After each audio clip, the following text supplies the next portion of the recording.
मैं अंदर जाके कॉफी ले आऊं? नहीं, इधर रखो. देखो మై రౌడిజం సెటిల్మెంట్.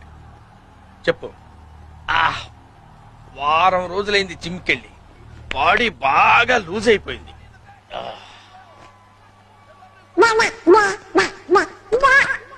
ఏదో తేడాగా ఉందేంటి?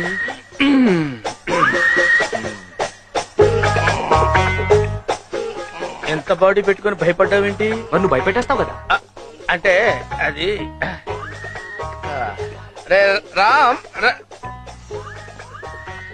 జనరల్ గా రోజు అందరూ ఉంటారు, కానీ వాళ్ళ సండే సినిమాకి వెళ్ళారు. సినిమా రే, నేనెవరో అమ్మాయికి బీటేస్తే నీకేంట్రా? నేను బీటేస్తా వాటేస్తా. నీ అక్క, నీ చెల్లె, మరి నీకేంట్రా? తొందర చలో. मैं नहीं चलूंगी, देखूंगी.